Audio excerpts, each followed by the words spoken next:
नमस्कार दोस्तों, studio time में आपका फिर से मैं बहुत बहुत स्वागत करता हूं। दोस्तों, आज हम बात करेंगे मध्य प्रदेश राजपत्र। ओके, इसमें आपके शिक्षक भर्ती संबंधित नियम है।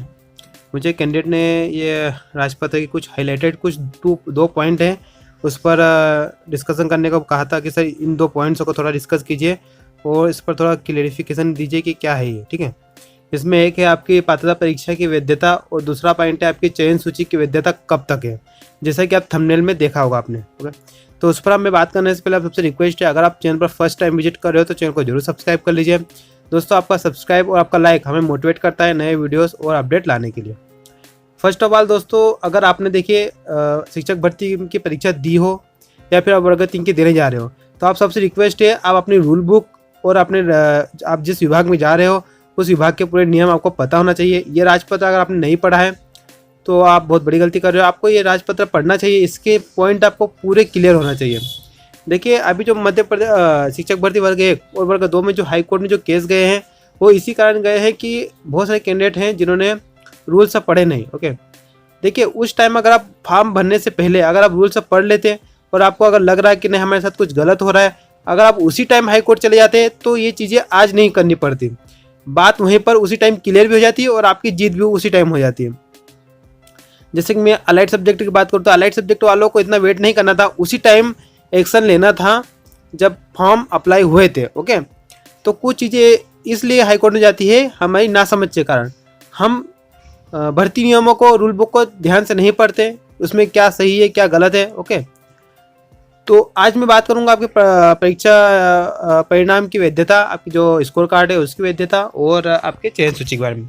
तो चलिए यहाँ पर मैं आपको ले चलता हूँ उस पॉइंट पर। अगर आप जाओगे तो यहाँ पर नीचे आपको मिलेगा वो पॉइंट दोस्तों, यहाँ पर देखिए। ठीक है, ये रहा। ये जो हम बात कर रहे हैं ये है अभ्यर्थी की पात्रता सीधी भर्ती में चयन तथा नियुक्ति की पद्धति। ओके, आप ये देख सकते हो।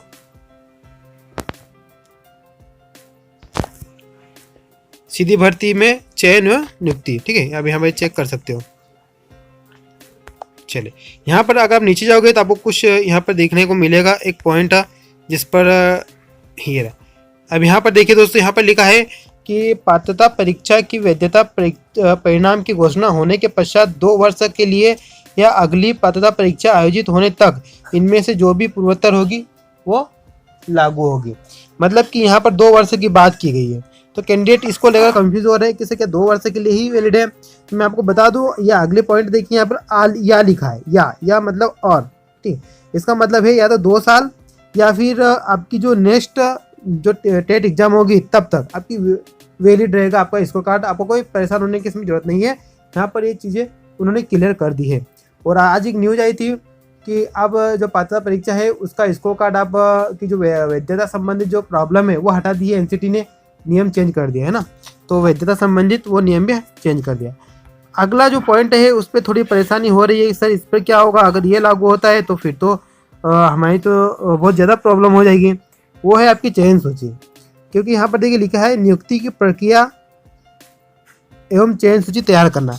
अब यहाँ पर क्या लिखा है इसकी वैलिडिटी के संबंध में, यहाँ पर लिखा है कि चयन सूची जारी किए जाने की तारीख से 1 वर्ष की कालावधि के लिए विधि मान्य रहेगी, किंतु शासन की अनुमति से यह अवधि 6 माह तक बढ़ाई जा सकेगी।